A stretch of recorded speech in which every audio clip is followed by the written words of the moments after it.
Man. I've been talking about men for quite a bit. Granted, this is a podcast where I talk about the guy experience in love, sex, and relationships. But you know what? I think I'll try and color it up a little bit this time and try to do something for the women.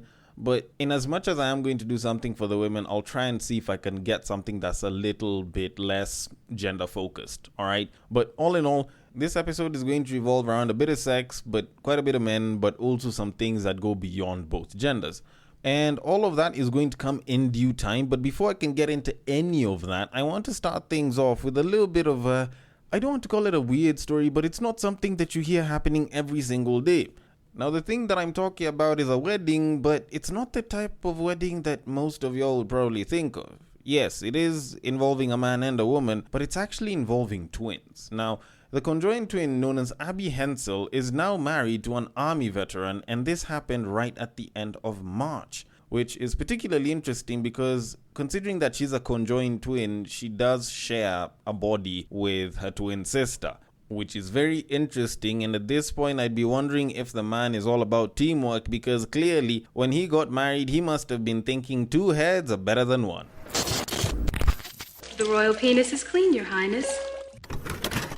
Honestly, I was going to make that joke whether people wanted to or not. Like, it was literally just that. If I didn't mention it, someone else would have. Like, you have conjoined twins that have two heads but are sharing the same body, and you're telling me that that's not the first thing that you think about? Like, everything that you think about these guys is definitely going to seem like some version of an inappropriate question. But before we can get into any of that, let me first start by reading the caption that came with this story, which says, and I quote, "Conjoined twins Abby and Brittany Hensel, known for their appearance on the Oprah Winfrey Show in 1996 and later on the TLC reality series Abby and Brittany, have reached a significant milestone. Abby, one of the twins, got married to Josh Bowling, a nurse and army veteran. The couple resides in Minnesota, where both sisters teach 5th grade. Abby and Brittany, born in 1990, share bloodstream and all organs below the waist, with Abby controlling the right side and Brittany the left. Their parents opted against separation surgery when they were born, and they have led remarkable lives together, including traveling to Europe and pursuing careers in education.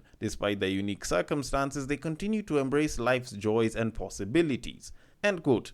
Now, first of all, it's very profound that the two of these people have actually lived for such a long time, and they've been together, and they've managed to actually not only grow but thrive as human beings. And if anything, I feel like these are the only people that are allowed to have they them pronouns. Like, I know America is so big on like pronouns and shit these days, but honestly, in terms of having they them, these two women are the only ones that qualify for it. Although with that said, now that I've said all the nice things, I think we can get to all of the inappropriate shit, because we already knew that it was gonna go there. Like, from the jump, one of the first things I was busy wondering is if this guy has sex with either one of them. Okay, granted, when he has sex with both of them, he's technically having a threesome every single time. Like, if this guy lost his virginity to them, they, them, her, like, dude would practically only have ever known how to have a threesome his entire life. Like, do you know how much of a flex that would sound to most guys? At least most young guys. Like, that shit is wild. Granted, the fact that two of them have, two different heads, it means that this guy can get a different variety of head at any given time. Like, yes, they'll probably feel the same, they might be the same for all we know, but technically, the guy is getting two different heads on a regular. Or, if you're really gonna push it, dude is gonna get a head and teabag experience at the same time.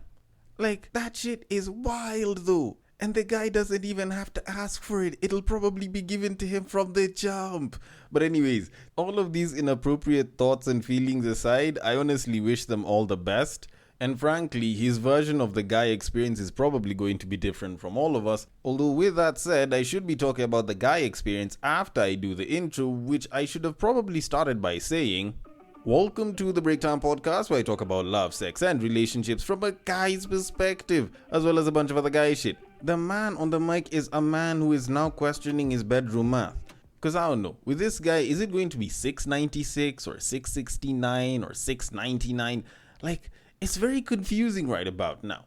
He is a man who likes his women the same exact way he likes his yogurt. It is none other than your tall, dark, and mildly handsome man, Sir Denver B. This episode has started in a way that has more head than I'm used to talking about, but you know what? We appreciate more heads coming along, and frankly, if more head is given, all the better. And if anything, as a guy who's very pro-relationship, I'm actually very, very happy for them.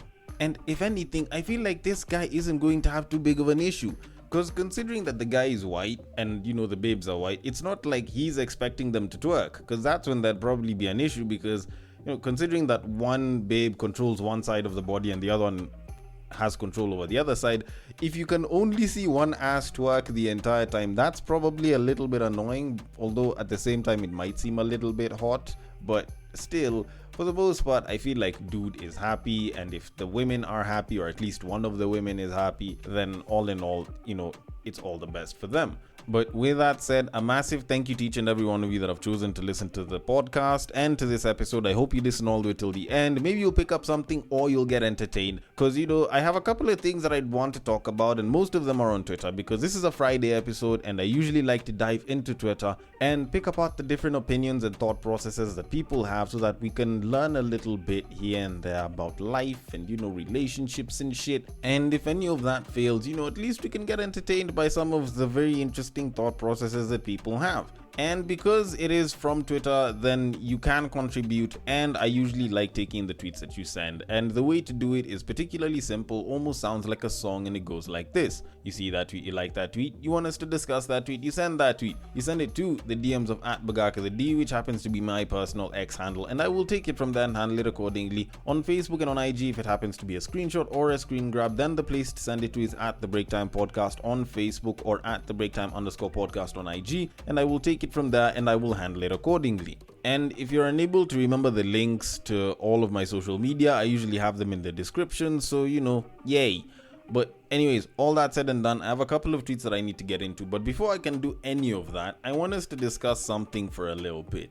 And that something is the kind of treatment that we give people in terms of assistance, which I was actually talking about in the previous episode where I was asking if women actually help men. Now, there was a video that was sort of trending on social media over this past week where a man recorded his conversation with a prostitute and he was trying to bargain for services, and people actually offered to help her out of the trade because the guy marked down a very low price, and the guy was negotiating with or without a condom, and the way the babe sounded was very, very timid, very meek. And honestly, I don't think the audio clip of this is really that useful, but I'm just gonna play it either way, just so that I can give some context, because there's something about all of this that I kind of wanted to point out. So without further ado, bei gani? Bei ni la kawaida. Ngapi? Lazima ufikishe 1000. Cheki mimi niko na tuso. So, haya kwa tuso hivi. Lazima uongezee. Juu 200. Easy saidia. Na sasa service unanimpelea wapi, ama ni hapa tu service? Service iko nje hapa. Service hapa tu niko kutafuta wateja. Service niko na special so naenda nasema ni 1000, so ni place yenye ni place secure. Secure. So na natumia CD ama unanipea hivyo? Najua wasichana huko naogopa sana. Ni utataka. Na hii kazi umeifanya for how long? Najua unataka kujua, so unataka nini? Nataka. Okay, so that was the clip, and I think by the time he was busy asking how long she's been in the trade, she got a bit apprehensive. She didn't know that she was being recorded though. And the interesting thing is, most times people would talk about, the price for the coochie, but interestingly enough, more people were actually paying attention to the fact that she's a very young looking girl and she seems very timid, very meek. And they were really trying to find ways that they could help her. There was a guy that was offering to give her, work as a mechanic with accommodation provided and like pay and everything. And to be honest, like, I watched people just come out and either condemn the guy for recording her face, which wasn't particularly good, and also, offer to help her in whichever way possible, or appeal to people to help her in any way possible so that she can get out of the life, because, like, sometimes people end up in certain circumstances, blah, blah, blah, which was very, very interesting. It's not uncommon, it's not unsurprising, but it was very, very interesting, because I feel like most times whenever people are recording conversations with hoes, or at least with sex workers, people tend to be very, how would I call it, judgmental, if I can say it like that. But people were very, very nice in regards to this babe, and to be honest, I know exactly why that was the case. Because we normally don't have this sort of treatment with, say, a young boy that was, say, abused and turned into a child soldier, or an older woman that is in the sex trade, or even a porn star. Like, people don't usually kind of offer this whole appeal to, try and help someone become better and kind of get out of, like, the industry and the trade and everything. But this particular case kind of came up, and the reason behind it is actually quite simple. It's the fact that the girl talked with, I don't want to say respect, but with a lot of humility, and she looked like a particularly young, very timid girl. So most people wouldn't expect that sort of personality, that sort of kind of person to be in sex work, which is why they were offering to do that, which, I'll be very honest, considering that the chick was also fairly, young and a bit pretty looking, I'd say is pretty privileged. Like, let's be honest, that was pretty privileged at work, because her being nice and her being humble and not being as insultive or as direct or as hard as some of the other hoes, or at least what our typical idea of the typical Nairobi or the Kenyan sex worker is probably what drove people to think, she's probably in the wrong industry and she probably didn't choose their life, and maybe she's there because of circumstances, which pushed people to want to help her. Now, I'm not saying that it's a bad thing. I'm actually all for her being helped to get out of the industry and the sector if she's down for it. But to be quite honest, there's sometimes when people end up in certain situations not because they didn't have a choice, but because they chose that because they thought that it was the best option. Now, I'm not saying that that's what she chose, but it's good that people give it. But I wish we tried doing this with a lot more young people. Then maybe we could probably try and avoid some of the chaos that's happening out in these streets. But all in all, that was just my thinking of it. Just a little bit of something I felt like I should probably talk about. But for now, let me move on to the tweets and get into them. So, on to our very first tweet of this episode. Now, this tweet was actually posted up by a guy who had reposted a photo of an article that had been put up on the Daily Nation, which was titled "Raising a Generation of Sissies." Now, the guy says, and I quote, "We seem to be losing the capacity to produce viable males required for reproduction, defense, and sustaining society. Instead, we've developed an enduring capacity to bring forth beautiful pets who just want to sit in the house, go shopping, and come and cook with their mom, and drunks. There are many families where the guys in their 40s and 50s will probably be the last of their lineage." End quote. Okay, now, can I say that we are having an issue producing viable males required for reproduction? Not really. If anything, I feel like the one thing that they've been paying a lot of attention to is reproduction. But can we say that defense and sustaining society is something that we might be lacking with a lot of young men? Yes, it's true. There's a lot of young guys that are nowadays just mostly chilling at home, aren't putting in that much work, and they're not trying to work on improving themselves at any point whatsoever. A lot of them will just go sit, chill, drink, and or maybe try chase some ass, and that's it. And it's a very unfortunate situation, and it's a very unfortunate reality that exists right now. And to be quite honest, I feel like the main reason for that is because a lot of guys were sort of saved from responsibility when they were very young, and the parents didn't entirely understand that responsibility and accountability are the things that make up maturity. They're the things that sort of help someone get onto some sort of a path. And because these guys are just told go to school, read, and that's it, they practically just follow those instructions, or maybe they didn't because maybe they weren't the best well made for it. And then eventually at some point they kind of just lost hope and they just sat and chilled, which is very unfortunate. And the other unfortunate part, the parents will still take care of these guys because they believe that it's their role as parents to ensure that because it's their kid, they're taken care of. And I'm not against that. The only thing is, I feel like more and more parents need to understand the value of introducing challenge into a child's life. You know, the value of allowing them to go and do something, and if they lose, they'll learn from it, and if they win, they will learn from it as well, or they'll grow. But at the end of the day, allowing your child and putting your child in situations where they face some sort of challenge, where they face some sort of tide that's going against them, can grow their quote-unquote muscles and adjust their mindset, which can actually allow them to be pushing for things and become a lot more proactive, a lot more responsible, and a much better contributor to society. And one of the easiest examples of this is millennial women.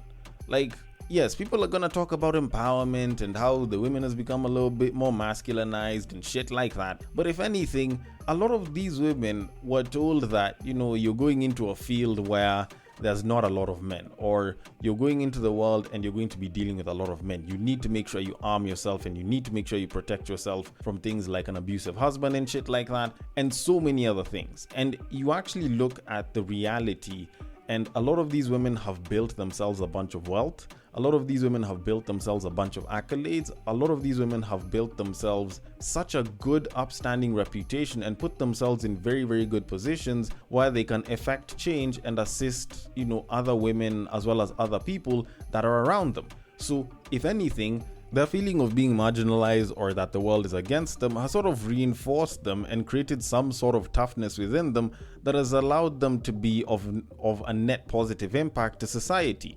So if that's the case, why can't we do the same with men? And instead of trying to take away the responsibilities, we give them responsibility in small doses. You force them to be proactive. You force them to learn new skills and, you know, how to be better men. And that'll probably reverse the change, if not make for much better men over the course of time. Although then again, considering that I am still a young man, maybe I still don't understand a bunch of shit. So I'm gonna leave it at that and move it on to our next tweet of the episode, which was posted up by a woman who said, and I quote, "The age of consent was not created by kids who want to have sex. It was created by men who wanted to have sex with kids." End quote. Now, I don't have a shit ton of knowledge on, you know, the origins of consent and, you know, like what stated that consent is supposed to be where it is for a lot of different places. But from what I know, the age of consent isn't really something that was entirely decided by men, at least way back in the day. Yes, maybe you could say that the lawmakers that existed when a lot of these countries are forming were mostly men, or if not all men, but it doesn't necessarily mean that the age of consent is something that was, you know, universally decided by men. A lot of people, especially back in the day, used to consider the age of consent, which wasn't even the age of consent. It was just, as long as you get to puberty, you're considered a young adult or a child adult, if you can be looked at that way. So for example, when Jesus was being taken to Jerusalem at age 12, that was probably around puberty. He was being seen as sort of like a grown boy that's more or less like a young man. So you kind of think about it, like for a lot of different places, much as they have the age of consent, it's not entirely based off of a certain scientific figure that states that at this point, this is when someone becomes an adult. Because for example, in places where the age of consent, like here in Kenya, is 18, it's not like when you're 17 and 364 days, you are physiologically or even mentally any different than when you're 18 and 1 day.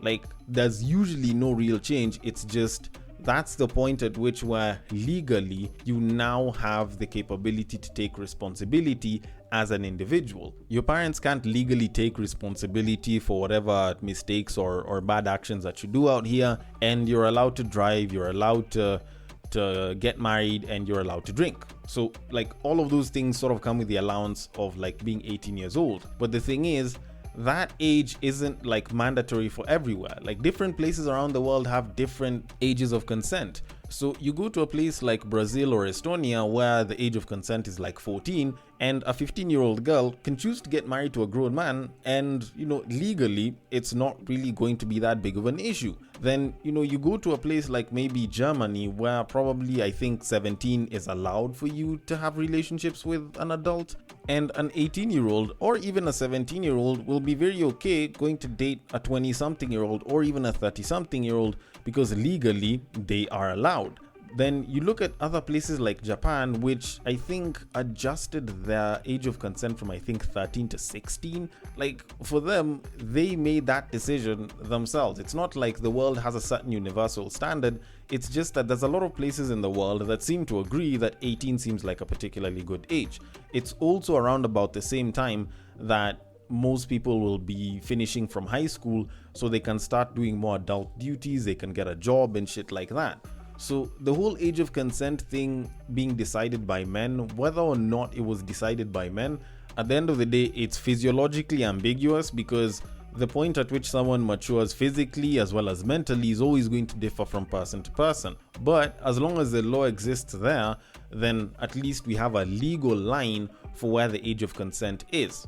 But from that legal line, if you have too big of an issue with where the age of consent is, you can apply your moral line on top of it, and that's entirely up to you. But with that said, I am going to leave it at that and move it on to our very final tweet of this episode, which is actually a reply to another tweet.